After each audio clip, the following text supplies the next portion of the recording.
Sumainyo ang Panginoon. At sumayo rin. Ang pagpapahayag ng mabuting balita ng Panginoon ayon kay San Marcos. Papuri sa iyo, Panginoon. Noong panahong yun, lumapit kay Jesus sina Santiago at Juan na mga anak ni Zebedeo at ang sabi, Guro, may hihilingin po sana kami sa iyo.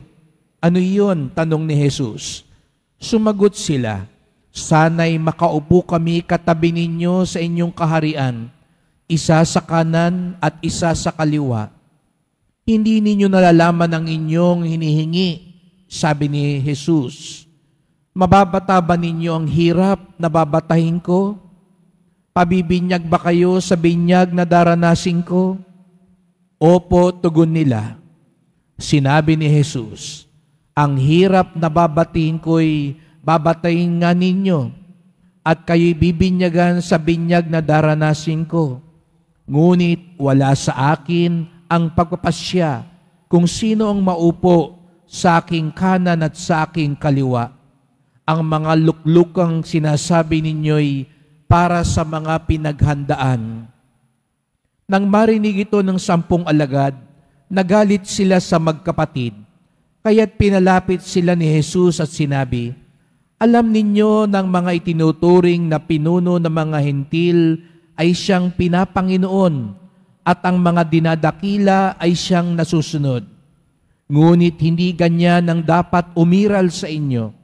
Sa halip, ang sino man sa inyo na ibig maging dakila ay dapat maging lingkod. At sino mang ibig maging pinuno ay dapat maging alipin ng lahat. Sapagkat ang anak ng tao ay naparito hindi upang paglingkuran, kundi upang maglingkod at ibigay ang kanyang buhay sa ikatutubos ng lahat.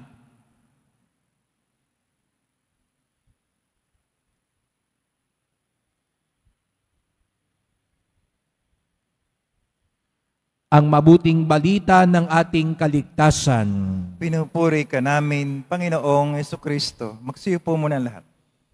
Magandang umaga po sa inyong lahat at maligayang pagdating sa tahanan ng ating mahal na pong Jesus Nazareno. Pinagdarasal din natin ang mga nasa online, lalo na po mga may sakit, nag-aalaga sa may sakit, at mga kababayan kadeboto natin mula sa iba't ibang panig ng bansa at daigdig na nais sumama sa misa dito sa Quiapo, sa Basilica Minor at pambansang dambana ni Jesus Nazareno. Araw ng linggo, araw ng Diyos, araw ng simbahan, at tayong lahat ay naririto sapagkat tinipon tayo ng Diyos, mahal tayo ng Diyos. Kaya bigyan natin ng papuri, parangal at pasasalamat ang ating minamahal na Nuestro Padre Jesus Nazareno. Sabihin nyo nga sa katabi nyo, tinawag ka ng Diyos. Kaya tayo narito ngayon dahil tinawag tayo ng Diyos. Ngunit, saan ba tayo tunay na tinatawag ng Diyos? Ang mga alagad ang sinasabi natin, ang mga unang tinawag ni Jesus Nazareno.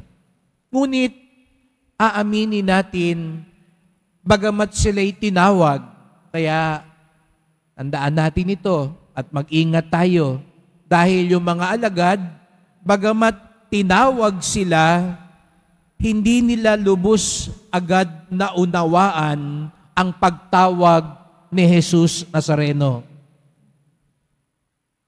Hindi nila natalastas kung ano ang gustong ipunto. Kaya wag tayong pakakasiguro, Kristiyano ka nga, tagapaglingkod ka nga, ihos ka nga, taong simbahan ka nga, pari ka nga, pero baka hindi lubos na nauunawaan ang pagtawag ni Jesus Nazareno. Kaya narinig natin yung dalawang malapit, kung tutuusin. Di ba laging tinatawag ni Jesus Nazareno si Pedro, si Juan, at si Santiago. Ito yung tatlong mas malapit sa kanya. At yung dalawang na magkapatid, si Juan at si Santiago, may hiniling kay Jesus Nazareno. Ano yung hiling? Makaupo kami katabi ninyo sa inyong kaharian. Bigyan nyo kami ng pwesto sa iyong kaharian. Narinig natin ang sagot ni Jesus Nazareno, hindi. Hindi maaari. Bakit? Dahil hindi ninyo naiintindihan ang hinihingi ninyo. Mga kapatid, nung pinagninilayan ko po iyan, yung hiling nung dalawang malapit na alagad ni Jesus Nazareno, naalala ko po na meron din taong parang ganun ng hiling kay Jesus Nazareno. Humiling din siya. Sabi niya, Panginoon, isama mo ako sa kaharian mo. Dalin mo ako sa kaharian mo. Huwag mo kong kalilimutan sa kaharian mo. Ngunit ang nakapagtataka, mga kapatid, yung dalawang kaibigan ni Jesus Nazareno, nung hiniling nila ito, hindi sila pinagbigyan. Ngunit itong taong ito, nung sinabi niyang, isama mo ko sa iyong kaharian, huwag mo kong kalimutan sa iyong kaharian. Anong sagot ni Jesus Nazareno sa kanya? Ngayon din, isasama kita sa kaharian mo. Kataka-taka, yung alagad, yung mga malapit, hindi agad sinang-ayunan ni Jesus, pero itong taong ito, pinagbigyan agad. Naalala niyo po ba kung sino yung taong yun? Yung humiling na isama siya sa kaharian? Naririnig natin siya tuwing Biyernes Santo. Siya si Dimas. Ang tawag natin sa kanya sa tradisyon. Sino si Dimas? Yung isa sa dalawang magnanakaw na katabi niya sa krus. Di ba sabi ni Dimas, Panginoon, huwag mo kong kalimutan. Isama mo ako sa iyong kaharian. At pinagbigyan siya. Bakit kaya? Ano ang pagkakaiba ni Dimas kay Santiago at kay Juan? Akala natin kung sino yung malapit, yung malakas, yung alagad. Pero hindi pala. Si Dimas pa ang pinagbigyan. Bakit? Ano meron kay Dimas na wala nung panahon na yon kina Santiago at Juan? Si Dimas daw, naalala ninyo, sino yung isa pang magnanakaw? Si Estas. Di ba si Estas, mayabang, nandun sa krus. Sabi niya, kung ikaw ang Panginoon, bumaba ka dyan, sama mo kami. Iligtas mo kami. Hirap na kami dito. Anong sabi ni Dimas? Tumigil ka. Nandito tayo ngayon kasi pinagdudusahan natin yung kasalanan natin. Pero itong taong ito, wala yang kasalanan. Kaya anong sabi ni Dimas? Panginoon, huwag mo kong kalimutan sa iyong kaharian.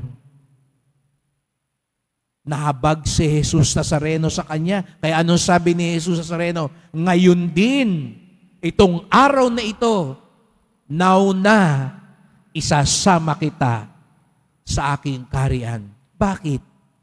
Sa puso ni Dimas, nandun ang pagsisisi, nandun ang pagpapakumbaba. Nasaan daw si Dimas nung humihiling siya sa Panginoon? Nandun siya sa krus. Kaya pala ibinigay sa kanya kasi nakikibahagi siya sa krus ni Jesus Nazareno. Ang problema kay Santiago at kay Juan, gusto nila ng corona, ayaw nila ng krus. Yun daw mga kapatid. Gusto nyo bang ipagkaloob ang ating dinadasal? Gusto nyo bang tunay na pagpalain ni Jesus Nazareno? Huwag lang yung corona. Huwag lang yung kaluwalhatian. Huwag lang yung tagumpay. Isama natin ang krus. Kaya pala si Dimas pinagbigyan dahil nung humihiling siya, nandun siya sa krus. Nung humihiling siya, nagsisisi siya. Nung humihiling siya, nagpapakumbaba siya. Kaya tayo ba, ang tanong ngayon, ikaw ba ngayon nagsisisi? Ikaw ba ngayon nagpapakumbaba? Ikaw ba ngayon maluwag mong tinatanggap ang krus sa buhay mo? Sapagkat kung ganun daw ang puso natin, isasama tayo ni Jesus Nazareno sa kanyang kaharian. Ang nais sumama, ang nais dalhin ni Jesus Nazareno sa kanyang kaharian, taas nga ang kamay at pumalakpak ng mas malakas.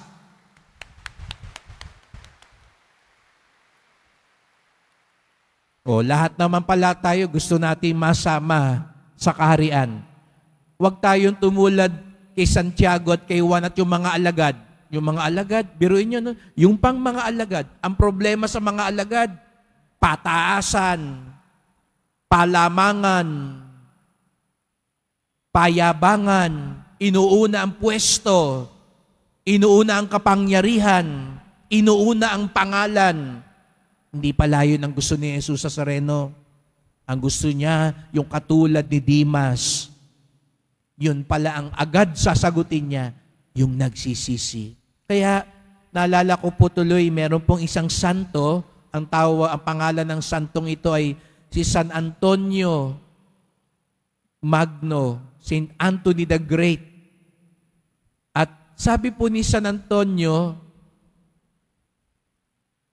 ang tunay na pinagpala, hindi yung nakakita ng anghel, hindi yung nakakagawa ng milagro. Diba, minsan nakala natin, yun ang tunay na pinagpala, yung nakakakita, nakita mong nagpakita sa iyong Nazareno, nagpakita sa iyong mahal na birhen, nakakita ka ng anghel, o nakakagawa ka ng mga himala. Hindi raw po yun, sabi ni San Antonio. Ang tunay na pagpapala ay yung nakikita mo ang kasalanan mo at nagsisisi ka. Yun daw ang tunay na himala. Kasi marami na sa atin, hindi mo na nakikita yung kasalanan mo. Ang mas nakikita mo yung kasalanan ng ibang tao. Huwag mo nang asamin magpakita sa iyong Nazareno. Huwag mo nang pangaraping magpakita sa iyong mahal na birhen. Ang mas malaking himala na pwedeng mangyari sa atin kahit araw-araw ay ang makita natin ang ating kasalanan, ang ating kakulangan, ang ating pagmamalabis, at magsisi tayo. Yun daw ang isang pinakamagandang himala na pwedeng mangyari sa atin. At kapag gano'n ang katulad nung nangyari kay Dimas, yun yung nakita niya, di po ba? Nakita niya, kasalanan natin ito. Kaya tayo nagdurusa. Kaya naman nagdasal siya ng taimtim.